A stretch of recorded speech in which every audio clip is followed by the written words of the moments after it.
उत्तर प्रदेश सरकार की महत्वाकांक्षी योजना बाल श्रमिक विद्या योजना जो श्रम विभाग द्वारा संचालित की जा रही है, इसके द्वारा श्रमिक बच्चों को विद्यालय से जोड़ना और उनके लिए शिक्षा के साथ साथ अर्थ की व्यवस्था करना, इसमें हम देखेंगे आज की क्या क्या प्राविधान हैं। इसमें कुछ कैटेगरी बांटी गई हैं, जिसमें प्रथम श्रेणी में उन बच्चों को सबसे ज़्यादा वरीयता दी जाएगी जिनके माता पिता दोनों ख़त्म हो चुके हैं और उनके बच्चों द्वारा कार्य करते हुए उन्हें पाया जा रहा है और अपने परिवार का पालन पोषण किया जा रहा है। वो बच्चे मुख्य स्रोत हैं अपनी आय का। उनको चिन्हित किसी निरीक्षण सर्वेक्षण के माध्यम से कामकाजी बच्चे के रूप में उन्हें चिन्हित किया गया हो।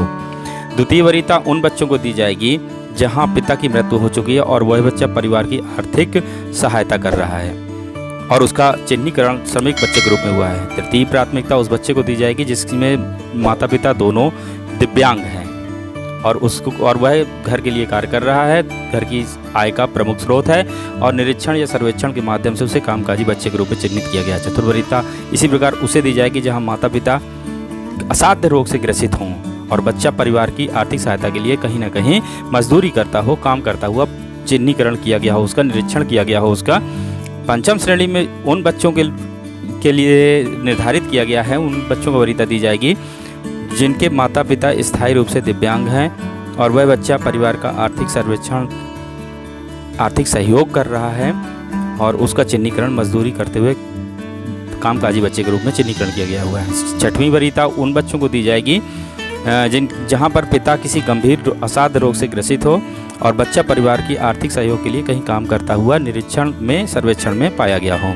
सप्तम श्रेणी उन बच्चों के लिए निर्धारित है जहां पर महिला या माता परिवार की मुखिया हो और बच्चा परिवार का आर्थिक सहयोग करता हुआ पाया जाता है, उसका निरीक्षण और सर्वेक्षण किया जाता है तो वह कामकाजी बच्चे के रूप में पाया जाता है। परिवार का मुखिया माता महिला से तात्पर्य यह होगा कि पति की या पिता की मृत्यु पहले हो चुकी है या वह महिला तलाकशुदा है।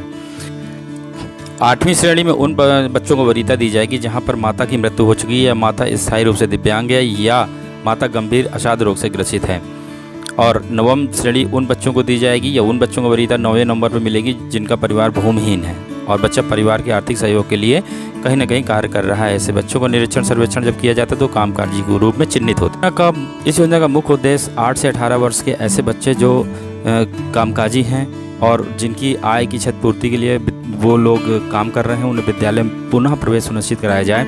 8 से 18 आयु वर्ष के वह कामकाजी बच्चे जो किसी भी संगठित असंगठित क्षेत्र में कार्य करते हैं, परिवार का सहयोग करते हैं, घरेलू या किसी भी कार्य में सहयोग करते हैं, श्रमिक हैं, उनको दिया जाएगा। परिवार की आहारता क्या है? ऐसे परिवार जहां माता या पिता अथवा दोनों की मृत्यु हो गई हो, माता या पिता अथवा दोनों स्थायी रूप से विकलांग हो, माता या पिता सिर्फ मुखिया हो परिवार का, माता पिता दोनों स्थायी रूप से किसी न किसी बीमारी से असाध्य रूप से ग्रसित हो और भूमिहीन परिवार हो। और यह योजना पहले से 20 जिलों में लागू की गई है। उन 20 जिलों का प्रदर्शन आपके स्क्रीन पर हो रहा है। यहाँ 20 जिलों से 100 लाभार्थी प्रति जिले की दर से 2000 कामकाजी बच्चों को पहचान कर उन्हें विद्यालय से जोड़ा जाएगा और उनकी क्षतिपूर्ति के लिए निर्धारित पैसा दिया जाएगा। चयन प्रक्रिया ये होगी कि जहाँ माता या पिता दोनों की मृत्यु हो गई है, बच्चे कामकाजी हैं जिनकी पहचान ग्राम पंचायत, स्थानीय निकायों के शासी अधिकारी, चाइल्ड लाइन, हेल्पलाइन, विद्यालय प्रबंधन समिति द्वारा की जाती है, संशोधित की जाती है। उन्हें श्रम आयुक्त जो भी हैं उनकी चयन लिस्ट जो है उसमें उसको ई ट्रैकिंग के माध्यम से सिस्टम पर अपलोड किया जाएगा और उसके उपरांत इन बच्चों की श्रेणियाँ निर्धारित की जाएंगी। वरीयता क्रम के आधार पर इनको जो भी सरकारी सहायता है वो दी जाएगी। माता या पिता अथवा दोनों स्थायी रूप से दिव्यांग हों, संबंधित कामकाजी बच्चों की पहचान ग्राम पंचायतों, स्थानीय निकायों, चाइल्ड लाइन अथवा विद्यालय प्रबंधन समिति द्वारा श्रम विभाग द्वारा निर्गत प्रमाण पत्र के आधार पर किया जाएगा। माता या पिता अथवा दोनों किसी गंभीर असाध्य रोग से ग्रसित हैं, गंभीर असाध्य रोग के संबंध में मुख्य चिकित्सा अधिकारी द्वारा प्रमाण पत्र उपलब्ध कराया गया हो। ग्राम पंचायत, स्थानीय निकायों के शासी अधिकारी, नगर स्वास्थ्य अधिकारी, जोनल अधिकारी, चाइल्ड लाइन या विद्यालय प्रबंधन समिति द्वारा उन्हें चिन्हित कर उन्हें उनकी संस्तुति की जाएगी कि ये बच्चा श्रमिक बच्चा है। भूमिहीन परिवारों व महिला प्रमुख परिवारों के चयन हेतु जनगणना वर्ष 2011 का सामाजिक आर्थिक जाति जनगणना की सूची का उपयोग किया जाएगा। इस सूची में कामकाजी बच्चों के परिवारों की पहचान संबंधित क्षेत्र विद्यालय प्रबंधन समिति द्वारा इसकी संस्तुति की गई हो। श्रम विभाग के अधिकारियों द्वारा अपने कार्य क्षेत्र में सर्वेक्षण निरीक्षण माध्यम से निर्धारित अर्हता वाले कामकाजी बच्चों का चिन्हित किया जाएगा। कामकाजी बच्चों को लाभार्थी के रूप में सम्मिलित करने के लिए अनुशंसा वही सिस्टम है कि उसमें श्रम आयुक्त या विद्यालय प्रबंधन समिति या नगर पंचायत द्वारा इन लोगों की सूची बनाई जाएगी और सिस्टम पर इन्हें अपलोड किया जाएगा। आर्थिक सहायता क्या दी जाएगी, इसका जानकारी यहाँ कर लेते हैं।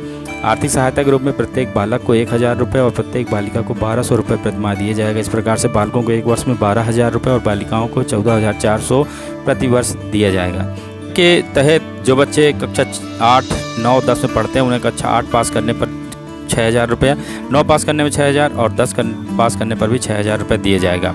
आच्छादित सभी लाभार्थियों का विवरण ऑनलाइन ट्रैकिंग सिस्टम पर अपलोड किया जाएगा और इसमें विद्यालय में इनकी उपस्थिति 70% होनी चाहिए। ऐसे बच्चे जो विद्यालय में पुनः आ गए हैं अपना काम छोड़ करके, उनकी उपस्थिति प्रधान अध्यापक प्रमाणित करेंगे और उनकी उपस्थिति जो है 70% होनी चाहिए। और विद्यालय में जो ही प्रधान अध्यापक हैं वो उनकी उपस्थिति संतुलित करेंगे। कामकाजी बच्चों का लाभार्थी के रूप में अंतिम चयन जो होगा वो श्रम आयुक्त द्वारा किया जाएगा, क्षेत्रीय अपर या उप श्रम आयुक्त द्वारा किया जाएगा। योजना में सभी प्रशासनिक जो भी लाभार्थी हैं उनको सीधे उनके बैंक खाते में पैसा भेजा जाएगा। प्रत्येक माह जो श्रम आयुक्त हैं जो भी योजना का क्रियान्वयन कर रहे हैं वो इसकी समीक्षा करेंगे। प्रत्येक 2 माह में इसके लिए जो भी समिति गठित की गई है वो समस्याओं का निवारण करेगी। इसके माध्यम से विभागाध्यक्ष द्वारा इस तमाम शासन के तमाम स्तर बने हुए हैं जो इन बच्चों को निरंतर समीक्षा करेंगे और समीक्षा करते हुए इनकी जो भी समस्याएं हैं उनको निरंतर दूर करेंगे।